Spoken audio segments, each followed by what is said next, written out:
எங்கள் அக்ரியில் கூட இன்றைக்கி அக்ரி நண்பர் வந்திருக்கிறாங்க. எனக்கு ரொம்ப வருந்தத்தக்க நிகழ்ச்சி.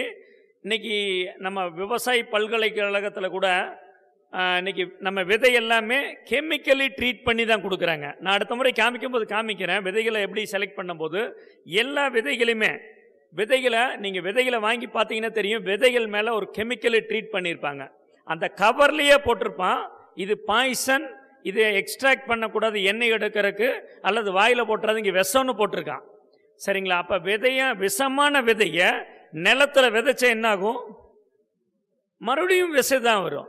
இப்போ மொட்டை மாடிக்காரி தோட்ட பயிற்சி நான் போயிருந்தேன். அரசாங்கம் கொடுக்கக்கூடிய விதையும் இதுதான் கொடுக்குறான். இப்போ கிட்டு கொடுத்துட்டு இருக்கிறாங்க, 320 ரூபாய்க்கு கிட்டு கொடுத்துட்டு இருக்காங்க. அந்த கிட்டில் கொடுக்குற விதையும் இந்த விஷமான விதை தான். சரி, அப்போ நம்ம எதுக்கு இது செய்யணும்? மொட்டை மாடிக்காரி தோட்டமே நம்ம ஆரோக்கியமாக இருக்கணும்னு செய்கிறோம். தயவுசெய்து அந்த விதையை மட்டும் தவிர்த்துருங்க. மீதி எல்லாமே நல்லா தான் இருக்குது. அந்த விதையை தவிர்த்துருங்க. விதை தேர்வுங்கிறது முக்கியம். சரிங்களா? இப்போ நம்ம ஆரோக்கியமாக இருக்கிறதுக்கு மட்டும்தான் விதை சொன்னோம். அப்படிங்கும்போது விதை நம்ம பாரம்பரிய விதையில் நம்ம அந்த விதையோட நிறம் மாறாது. சரிங்களா? அன்னைக்கு சாம்பல்லையோ நிறைய முறையில் பதப்படுத்தி வச்சுருந்தாங்க. 1 வருஷத்துக்கு வச்சுக்குவாங்க. அப்புறம் இன்னொன்று, கும்பாபிஷேகம் கேள்விப்பட்டீங்களா? கும்பாபிஷேகத்தில் நவதானியங்கள்லாம் போட்டிருப்பாங்க பார்த்தீங்களா? அது எதுக்குன்னு தெரியுமா? எதுக்காக நவதானியங்கள் போட்டிருக்கீங்க? யாரும் தெரிஞ்சால் சொல்லலாம். நவதானியங்கள் கும்பாபிஷேகத்தில் கலசத்தில் மேலே போட்டிருப்பாங்க. 12 வருஷத்துக்கு ஒரு முறை தான் கும்பாபிஷேகம் பண்ணுறாங்க. தெரியுமா? 12 வருஷத்துக்கு ஒரு முறை.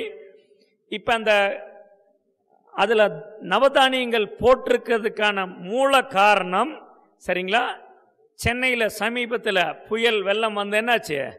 வீடெல்லாம் மூழ்கிருச்சு. அந்த மாதிரி மூழ்கி நம்ம விவசாயிகள்கிட்ட இருக்கிற விதையெல்லாம் அழிஞ்சு போச்சுன்னா கூட அந்த கலசத்துலேருந்து விதை எடுத்துக்கலாம். 12 வருஷம் முளைப்பு திறன் இருக்கும். அதில் முளைப்பு திறன் 12 வருஷத்து இருக்கும். அப்போ நம்ம முன்னோர்கள் அன்னைக்கு சொல்லக்கூடிய ஒவ்வொரு ஆன்மீக விஷயமும் இயற்கை சார்ந்ததாக இருந்துச்சு. அப்போ விதை தேர்வுங்கிறது அவ்வளோ முக்கியம். நம்ம விதையை காப்பாற்றணுங்கிறதுக்கு நம்ம முன்னோர்கள் அவ்வளவு பாடுபட்டாங்க. இன்னைக்கு அது மாதிரி நம்ம இருக்கிறோமா? இல்லை. இது மாதிரி தான் ஒரு வகுப்பில் ஒரு ஆசிரியர் பாடம் நடத்திட்டு இருந்தார். சரிங்களா? அப்போ சில மாணவர்கள் சத்தம் போட்டே இருந்தாங்க. ஆசிரியருக்கு ரொம்ப கோபம். இப்போ நீங்கள் நிறைய கேட்டிருக்கீங்க, யாருமே சத்தம் போடல, சந்தோஷமாக இருக்குது. நான் கல்லூரியில் படிக்கும்போதில் பேசிகிட்டே தான் இருப்பாங்க. கல்லூரி மாணவர்களுக்கு தேவையே இல்லையே. நல்ல விஷயத்தை சொல்லிட்டு போயிருக்காங்க. நம்ம அவங்கள கடைப்பிடிக்கிறோமா? சொன்ன விஷயத்தை எல்லாம் மூட நம்பிக்கை அப்படி. இன்னொன்று, பெரியவங்களை மதிக்கிறதே இல்லை, அவங்கள்ட்ட கேட்கறதே இல்லை. அவங்க சொன்ன நல்ல விஷயத்துக்கு பின்னாடி போனோம்னா இன்னமும் நம்ம வாழ்க்கை தரம் பணத்தில் மட்டும் இல்லை, ஆரோக்கியத்திலேருந்து உயர்ந்திருக்கும். இன்னைக்கு பணத்தில் மட்டும்தான் உயர்ந்திருக்கும், ஆரோக்கியத்தில் இருக்கமா? நம்ம தாத்தா பாட்டி இருக்க அளவுக்கு நம்மள இருக்க முடியுமா? சின்ன குழந்தைக்கே உடம்பு சரியில்லாமல் இருக்கு. அப்போ நம்ம முன்னோர்கள் சொன்ன வழிகாட்டுதலின்படி ஆரோக்கியமான விஷயத்துக்கு பின்னாடி போகலாம். நம்ம மதிப்பும் கூடும், நம்ம இன்னும் நிறைய கற்றுக்கலாம். சரிங்களா? அப்போ விதை தேர்வு அப்படிங்கிறது மெயினானது. இந்த விதை எங்கே கிடைக்குது அப்படின்னு பார்த்தீங்கன்னா, இதுவும் வியாபாரம் இல்லை, திருச்சியில் இருக்குது, திருவண்ணாமலையில் இருக்குது. விவசாயிகள்லாம் சேர்ந்து ஒரு அமைப்பு வச்சுருக்காங்க. அங்கேருந்து நம்ம பாரம்பரிய விதை தர்றாங்க. இதே 10 ரூபா தான். ஒரு முறை மட்டும் நீங்கள் விதை வாங்கினா போதும். அடுத்த முறை உங்கள் வீட்டில் காய்க்கக்கூடிய காயிலிருந்து, முதல் காயிலிருந்து, நல்ல தரமான காயிலிருந்து நீங்கள் விதை எடுத்துக்கலாம். மறுபடியும் அடுத்த முறை நீங்கள் விதை வாங்கணுங்கிற அவசியமே இல்லை. அப்போ நமக்கும் ஒரு பாடம் இருக்குமில்ல, எப்படி விதையை பராமரித்து அடுத்த வருடத்துக்குள்ள அடுத்த முறை நம்ம பயன்படுத்தலாங்கிற ஒரு நாலேஜ் கூட நமக்கு வரும். சரிங்களா? அப்போ விதை தேர்வுங்கிறது முக்கியம். விதை தேர்வு நம்ம பாரம்பரிய விதையாக வச்சுக்கோங்க. இந்த மாதிரி கெமிக்கலாக ட்ரீட் பண்ண, மரபு மாற்றின எந்த விதையும் வேண்டாம். ஏன்னா நம்ம இயற்கையாக செய்கிறேன்னு மறுபடியும் மண்ணை மறுபடியும் நம்ம மலடாக்க வேண்டாம். சரிங்களா? இப்போ இதை மாதிரி இயற்கை விதை கிடச்சிருச்சு. அப்போ சிலது தக்காளி, கத்திரிக்காய், வெண்டைக்காய் இதெல்லாம் நம்ம நாற்றங்கால் போட்டு எடுத்து வைக்கலாம், அல்லது அந்தந்த கவர்லேயே போடலாம். இப்போ நம்ம கவரில் விதை போட்டதுக்கு அப்புறம் தான் பிரச்சனையே இருக்குது. டெய்லி தண்ணி ஊற்றுவோம். இந்த செடி கூட இன்னும் 100 செடி வரலாமா இல்லையா? ஏன்னா அந்த மண்ணில் நீங்கள் நல்லா பார்த்தீங்கன்னா மண் மட்டுமே எல்லா விதைகளையும் தக்க வச்சுட்டு மழை சந்தர்ப்பம் கிடைச்சா உயிர்ப்பித்து வர செய்யும். சரிங்களா? நமக்கு எத்தனை சந்தர்ப்பம் வந்தாலும் நம்மளாவே தான் இருக்கோம். எத்தனை சந்தர்ப்பம் வந்தாலும் அப்படி தான் இருக்கோம். தெரிஞ்சுக்கிறது இல்லை, பண்ணுறது இல்லை. அதனால் நமக்கு இது ஒரு வாய்ப்பு. நம்ம வீட்லேயே நீ காய்கறி செஞ்சு ஆரோக்கியமாக செய்யலாம். சரிங்களா? அப்போ நம்ம விதை போட்டதுக்கு அப்புறம் வரக்கூடிய களை செடிகளை ஃபஸ்ட்டு இனிஷியலாக ரொம்ப சந்தோஷமாக பிடுங்கி போட்டுருவோம். அதுக்கப்புறம் ரெகுலராக தண்ணி ஊற்றி செடி ஒரு லெவலுக்கு வந்ததுக்கப்புறம் 1 அடி 1.5 அடி வந்ததுக்கப்புறம் இந்த களையை எப்படி கட்டுப்படுத்தலாம் அப்படின்னா, நம்ம வீட்டில் இருக்கக்கூடிய இலைதலை விழுகுதில்ல, இப்போ இலை விழுந்தாலே என்ன பண்ணுறோம், ஐயோ கூட்டணும் பெருக்கணும், இது பெரிய வேலையாக போச்சுன்னு மரத்தையே வெட்டிடுறாங்க. நாங்கள் நிறைய இடத்துல மரம் வைக்க போய் வேப்ப மரத்தில் இலை விழுகுதுனாலே மரத்தை வெட்டிட்டாங்க. பயங்கரமாக எனக்கு கோபம். அவர் ஒரு ஆசிரியர், ஓய்வு பெற்ற ஆசிரியர், ஒரு 55 வயசாகி போச்சு, வெட்டிட்டாங்க. சண்டை போட்டு போய் கேட்டால் ஆமாங்க விழுகுதுங்கன்னாரு. அப்போ ஆர்கியூ பண்ணிகிட்டே சொன்னேன், நம்ம தலையிலேருந்து டெய்லியும் முடி விழுகுது, தலையை வெட்டிடுறோமா? விழுகுதா இல்லையா? சாப்பாட்டில் எத்தனை பேர் சாப்பாட்டில் இருக்குது? அப்போ சில விஷயம் எது தவிர்க்கலாம் அப்படின்ட்டு இருக்கு. நமக்கு இயற்கை முக்கியம். நம்மளை படைக்கிறதுக்கு முன்னாடியே கடவுள் செடி கொடி தாவரங்களை தான் படைச்சிருக்கிறாரு. அதனால் அது இம்பார்ட்டண்ட்டு. அப்போ நம்ம வீட்டு பக்கம் இருக்கக்கூடிய இலை தலை இதெல்லாம் காஞ்சதாக இருந்தாலும் சரி, பச்சையாக இருந்தாலும் சரி, இதை எடுத்து அந்த கவருக்குள்ளே போட்டுடலாம். சரிங்களா? இது ஏன் போடணும் அப்படின்னா, ஏதாச்சும் தெரியுமா ஏன் போடணும் அப்படின்னு? இதை மாதிரி போட்டால் எந்த மண்ணில் சூரிய ஒளி படுதோ அங்கே தான் புதுசாக அதில் இருக்க விதை உற்பத்தி ஆகும். சரிங்களா? சூரிய ஒளியை மண்ணில் படலை அப்படின்னா அதிலிருந்து மறுபடியும் ஒரு புது செடியோ களையோ உற்பத்தி ஆகாது. அப்போ சூரிய ஒளியை அந்த மண்ணில் படுறதை தடுக்கிறதுக்காக மட்டுமே அந்த இலை தலை போடுறோம். இலை தலை மட்டும் போட்டால் போதுமா?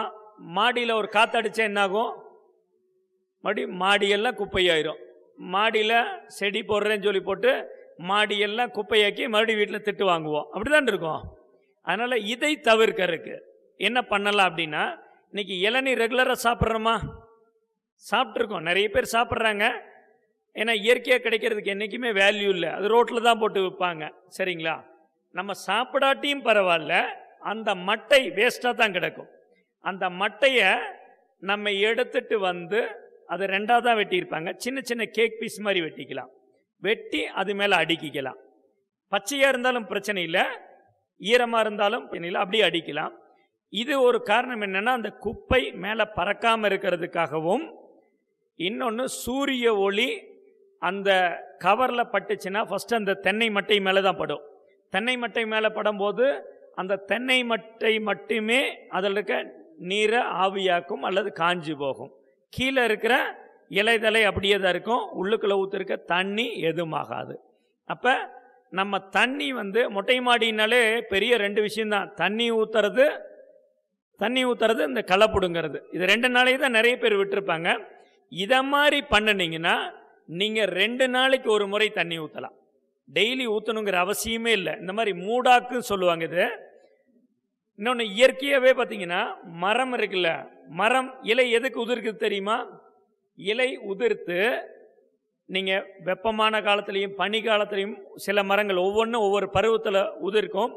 காரணம் என்னென்னா, அதோட வேர் பகுதியை காப்பாற்றிக்கிறதுக்காக. அது சூரிய ஒளி அந்த வேரில் பட்டு அது தாங்க முடியாதுங்கிறதுக்காக இலையெல்லாம் உதிர்த்து அது காப்பாற்றிக்கும்.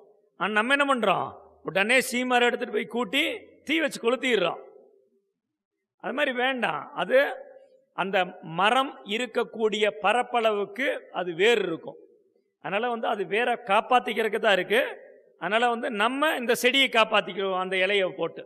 சரிங்களா? அப்போ இதை மாதிரி போட்டுட்டோன்னா தண்ணீர் விடுறது 1 நாள் 2 நாள் கழித்து கூட விடலாம், ஈரப்பதம் தக்க வைக்கும். இப்போ ஒரு கவரில் ஈரப்பதம் தக்க வச்சோம்னா என்னென்ன அதில் நன்மைகள்னு பாருங்கள். 2 நாளைக்கு ஒரு தாட்டி தண்ணி ஊற்றலாம். அப்புறம் அதில் ஈரப்பதம் இருக்கிறதுனால மண்புழு உற்பத்தி ஆகிறதுக்கு வாய்ப்பு இருக்குது. எங்கே ஈரப்பதம் அதிகமாக இருக்குமோ அங்கே தான் மண்புழு உற்பத்தி ஆகும். அப்போ மண்புழு வரும். மண்புழு வந்துச்சுன்னா என்னாகும், அந்த மண் பலப்பற்றும், நல்ல செடி வளரும். சரிங்களா? இப்போ நம்ம ஒரே ஒரு வேலை செஞ்சோம், மண்ணுக்கு மூடாக்குன்னு ஒன்று பண்ணணும், 3 விதமான நன்மைகள் கிடைக்கும். அப்போ களை கட்டுப்பட்டுரும், களையே வராது, அதில் களையே இருக்காது. இன்னொன்று, நீங்கள் என்ன செடி வச்சுருக்கீங்களோ அந்த செடியை தவிர்த்து மற்ற எந்த செடி வந்தாலும் அது களை தான். அதில் ஒரு தக்காளி செடி புதுசாக வந்துச்சுன்னா நம்ம அதை விட்டு போட்டு இதை பார்ப்போம். அப்போ நம்ம டைவர்ட் ஆகிடக்கூடாது, நமக்கு என்ன வேணுமோ அதுதான். அதனால் அந்த செடியை தவிர்த்து மீது எந்த செடி வந்தாலும் நீங்கள் எடுத்து பிச்சு அதிலேயே போட்டுக்கலாம். சரிங்களா? நமக்கு என்ன செடி தேவையோ அது மட்டும் பண்ணிக்கலாம். அப்போ இதெல்லாம் வச்சுட்டோம். நம்ம எவ்வளோ ஏரியாவில் வைக்கிறது என்ன அப்படிங்கிறது இன்றைக்கி ஒரு குடும்பத்துக்கு அப்புறம் இன்னொன்று, தண்ணி விடுறது ஒரு பெரிய பிரச்சனை. தண்ணி எப்படி தான் இருக்கும், நம்ம குடிக்கிறதுக்கே தண்ணி இல்லை, மொட்டை மாடிக்கு எப்படி போய் காய்கறி செடிக்கு தண்ணி ஊற்றுறது அப்படிங்கிற ஒரு பெரிய விஷயமா இருக்கும். தண்ணி ஊற்றுறதும் அப்படி தான். இன்றைக்கி சராசரியாக ஒரு மனிதருக்கு ஒருத்தருக்கு கிச்சனில் வர்ற வேஸ்ட் வாட்டர் 35 லிட்டர் ஒரு ஆளுக்கு. இப்போ 4 பேர் குடும்பம் இருக்காங்கன்னு வைங்க, 140 லிட்டர் ஆயிடுச்சு. 1000 ஸ்கொயர் ஃபீட்டில் இருக்கிற ஒரு வீட்டுக்கு தோட்டத்துக்கு ஒரு 100 லிட்டர் தண்ணி ஊற்றுனீங்கனாலே போதும். அப்போ நம்ம 1000 ஸ்கொயர் ஃபீட்டுக்கு காய்கறி போட முடியுமா? டெய்லியுமே தண்ணி கிடைக்குது, டெய்லியுமே தண்ணி கிடைக்குது. தண்ணி இல்லைன்ட்டு இல்லை, சரிங்களா? தண்ணி இல்லைன்ட்டு இல்லை. இப்போ இதையும் நீங்கள் முறைப்படி செய்யலாம். ஏன்னா சோப்பு தண்ணியில் போட்டு டிப் பண்ண வேண்டாம். சாப்பிட்ட தட்டு பாத்திரங்கள் இதெல்லாம் ஒரு டப்பில் போட்டு கழுவிக்கோங்க. அதுக்கப்புறம் இந்த தண்ணி எடுத்து வச்சுட்டு நீங்கள் சோப் வாட்டருக்கு வேறு தண்ணி யூஸ் பண்ணிக்கலாம். அப்போ இந்த ஒரு டப் தண்ணி உங்களுக்கு கிடைக்குமா? இதை எடுத்து நீங்கள் பயன்படுத்தலாம், இந்த தண்ணி எடுத்து பயன்படுத்தலாம். இப்போ தண்ணி இல்லை அப்படிங்கிற விஷயம் இல்லை. ஏன்னா சில விஷயங்கள் மனசில் இடம் இருந்தால் தான் இருக்கும். வேலை அப்படின்னு நினச்சா எல்லாமே வேலை. இது உங்களுக்கு உங்கள் வீட்டில் வரக்கூடிய பொருட்களை வச்சே நம்ம காய்கறி தோட்டம் அமைக்கிறதுக்கு மட்டும்தான். இன்றைக்கி சில இடத்துல என்ன பண்ணிடுறாங்க, உடனே ட்ரிப்பு போட்டுறாங்க, பாட்டை திறந்து விட்டால் முடிஞ்சிச்சிங்க அப்படின்னு. ஒரு உயிர் தன்மை வேணுமில்ல. நம்ம ஒரு செடி வச்சுருக்கோம் அப்படின்னா அது முளைச்சிருக்கா, நல்லா வந்திருக்கா, எப்படி இருக்குது, அது கூட ஒரு தொடர்பு இருந்தால் மட்டும்தான் நல்லா இருக்கும், சந்தோஷமாக இருக்கும். அதனால் ட்ரிப்பெல்லாம் போடணுங்கிற அவசியம் இல்லை. இந்த தண்ணியை நீங்கள் பகிர்ந்து ஊற்றலாம். தண்ணி வந்துருச்சு, உரம் வந்துருச்சு, அப்போ செடி நல்லா வளரணுமில்ல. அப்புறம் இன்னொன்று, ஒரு 100 ஸ்கொயர் ஃபீட் இருக்கிற வீட்டில் 25 கவர் வைக்கலாம். ஒரு 25 விதமான செடிகள் வைக்கலாம். நீங்கள் என்ன செடி வைக்கணும்னு நினச்சிங்கனாலும் எதுவுமே ஒரு செடி வச்சிட வேண்டாம். கவரில் ஒன்றே ஒன்று மட்டும் வைக்க வேண்டாம். அது எதுக்காகும்? ஒரு செடியில் 4 காய்கறி வரும், எதற்கு பயன்படும்?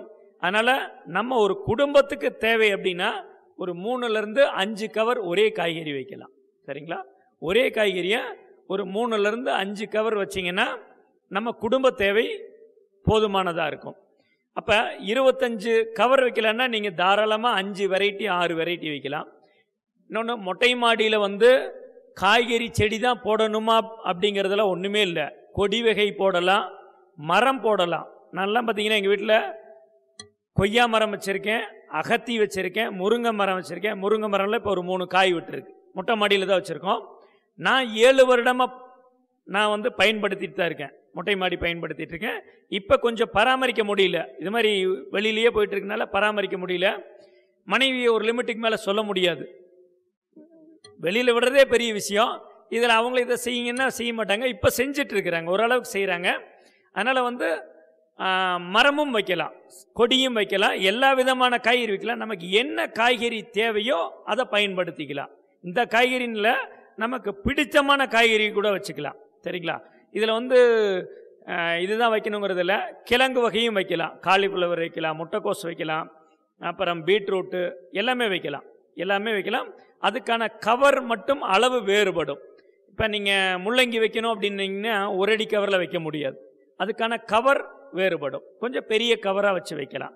நம்ம பக்கெட்லலாம் வைக்கும் போது நீங்கள் தாராளமாக எல்லாமே பண்ணலாம். இன்னொன்று, கவர் கிடைக்குதுலன்னு நீங்கள் சங்கடமே பட வேண்டாம். இன்றைக்கி எல்லாருமே தண்ணி விலை கொடுத்து மட்டுமே வாங்குகிறோம். பைப்பில் வருதா?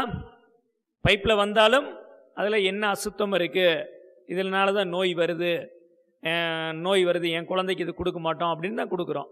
ஆரோ தண்ணி தான் குடிக்கிறோம், பாட்டிலில் தான் குடிக்கிறோம், கேன் வாட்டர் தான் வாங்கிக்கிறோம். அப்படி தான் இருக்கோம், இருக்குமா இல்லையா? இன்னைக்கு கேன் வாட்டர் தான் வாங்குகிறோம்.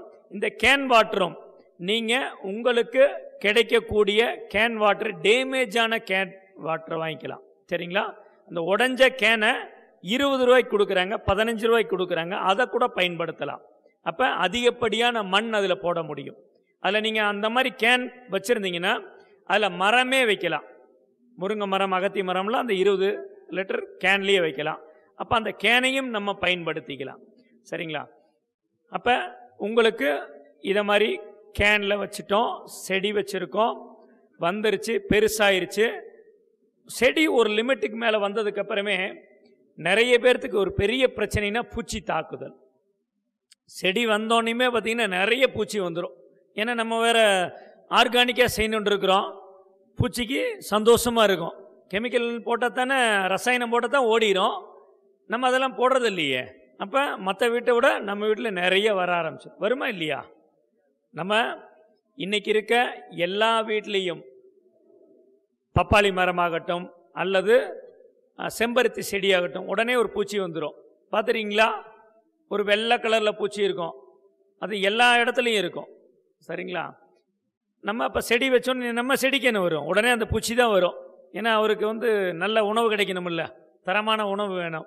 இப்போ இதை எப்படி போக்குறது அப்படின்னு பார்த்தீங்கன்னா, இதுக்கும் நம்ம வீட்டில் இருக்க பொருட்களை வச்சே பூச்சி விரட்டி, நம்ம பூச்சி கொல்லி பண்ணுறதில்ல, பூச்சி விரட்டி பண்ணிக்கலாம். சரிங்களா? இன்னொன்று, பூச்சி கொல்லி பயன்படுத்தும் போது என்ன பிரச்சனை அப்படின்னா, இதில் நன்மை செய்யக்கூடிய பூச்சியும் இருக்குது. நன்மை செய்யக்கூடிய பூச்சி தெரியுமா? நன்மை செய்யக்கூடிய பூச்சி நிறைய இருக்குது. இன்றைக்கி அதெல்லாம் நம்ம ஃபுல்லாக ரசாயனம் போட்டு எல்லாத்தையும் அழித்து இன்னைக்கு கொசுவை நிறைய உற்பத்தி பண்ணிட்டோம். இதுக்கு முன்னாடி இந்த மாதிரி கொசு இருந்துச்சா? நம்ம முன்னோர்கள் வீட்டு பின்னாடியே தான் டிச்சு இருக்கும், வீட்டு பக்கத்துலேயே தான் கழிவு நீர் ஓடும். அப்படி தான் இருந்தோம். வீட்டு புழக்கடை பக்கம் இருக்கும், வீட்டு பின்னாடியே தான் அந்த கழிவு நீர் போகும். அப்போ இல்லாத கொசு இப்போ மட்டும் எப்படி வந்துச்சு? இப்போ அன்னைக்கு நம்ம உயிர் சூழலில் வாழ்ந்தோம், இன்னைக்கு உயிரில்லாத சூழலில் தான் வாழ்ந்துட்டுருக்கோம். காரணம் என்னென்னா, அன்னைக்கு உயிர் வேலி அப்படின்னு ஒன்று இருந்துச்சு. வேலியே அன்னைக்கு இருக்காது. ஏதாச்சும் மூலிகை செடி 10 செடி வச்சுருப்பாங்க பவுண்டரிக்கு. இன்றைக்கி என்ன பண்ணுறோம்? உயிரில்லாத காம்பவுண்டு கட்டிடுறோம், சுற்றியும் காம்பவுண்டு கட்டிடுறோம், வேலி போட்டுறோம், செடியெல்லாம் அழிச்சிடுறோம். கேட்டால் பூச்சிப்பட்டை வருதுங்கிறோம். அன்னைக்கு இதே சூழ்நிலையில் இந்த மாதிரி பாருங்க, இன்றைக்கி 30 பேர் இறந்துட்டாங்க, 40 பேர் இறந்துட்டாங்கிறாங்க, டெங்கு காய்ச்சல் இருக்குங்கிறாங்க. இவ்வளவு சொல்கிறோமே, இதுக்கு ஆங்கில மருத்துவம் இருக்கா? ரசாயன மருந்து ஏதாச்சும் இருக்கா? அதுக்கு என்ன சொல்கிறாங்க? உடனே நிலவேம்பு கஷாயம் குடி அப்படிங்கிறாங்க, அல்லது பப்பாளி இலையை சாப்பிடுங்கிறாங்க. அதானே சொல்கிறாங்க. அப்போ இயற்கையில் எல்லாத்துக்குமே மருந்து இருக்குது. சரிங்களா? அப்போ அன்னைக்கு இருந்த சூழலில் அப்போ கொசு ஏன் உற்பத்தி ஆகலை அப்படின்னு பார்த்தீங்கன்னா, நம்ம வீட்டை சுற்றியும் போட்டிருந்த செடிகள், அதில் சில பூச்சிகள் இருந்துச்சு. அந்த பூச்சிகள் இந்த தீமை செய்யும் பூச்சிகளை மட்டுமே சாப்பிட்டு வாழ்ந்துச்சு. சரிங்களா? இன்றைக்கி கூட எங்கள் வீட்டு பக்கமெல்லாம் நான் நிறைய இந்த மாதிரி மூலிகை செடி வச்சுருக்கோம். எங்கள் வீட்லேயும் நிறைய டெங்கு கொசுலாம் வந்துட்டு தான் இருக்குது. வந்து பார்த்துட்டு கூட சொன்னாங்க, இந்த மாதிரி நீங்கள் பூச்சியல் துறையிலேருந்து இந்த மாதிரி உங்கள் வீட்டில் தண்ணியில் கொசு இருக்குங்க அப்படின்னு. நான் சொன்னேன், என் வீட்டில் பாருங்கள் எவ்வளோ மூலிகை செடி இருக்குது, ஒன்றுமே செய்யாதுன்னோம். நாங்களும் பவுட்ரு கொடுத்துட்ருக்கோம், டெங்கு காய்ச்சலுக்கு கொடுத்துட்ருக்கோம். சில செடிகள் இருந்தால் அந்த கொசுவை சாப்பிட்ரும். சரிங்களா? அந்த டெங்கு காய்ச்சலுக்கு வர்ற கொசுவாகட்டும், எல்லா கொசுவையுமே சாப்பிடக்கூடிய பூச்சிகள் இருந்துச்சு. அப்போ அன்றைக்கி அந்த உயிர்வேலி இல்லை, அதனால் அதில் இருக்கக்கூடிய பூச்சிகள் போனதுனால இந்த கொசு அதிகமாக உற்பத்தி ஆயிடுச்சு. தட்டான் பார்த்துருக்கீங்களா? தட்டானுங்க இன்றைக்கி பார்க்குறதே இல்லை. தட்டான் இல்லை. காரணம் என்னென்னா, ஓரளவுக்கு இல்லை. காரணம் என்னென்னா, நம்ம தூங்கணுன்ட்டு குட் நைட் போட்டு பூச்சிகளை கொண்டுறோம். அப்படித்தானே? நம்ம மட்டும் நல்லா இருந்தால் போதும், நம்மள்ட்ட இருக்க நம்ம உயிர் சூழல் இருக்க பூச்சிகள்லாம் செத்துறணும். இந்த நிலை மாறணும். சரிங்களா? ரசாயனம் கலக்காமல் எவ்வளவோ இருக்குது, பூச்சி விரட்டுறதுக்கு எவ்வளோ இருக்குது. இதை தவிர்த்தல. ஏன்னா தட்டான் தட்டானம்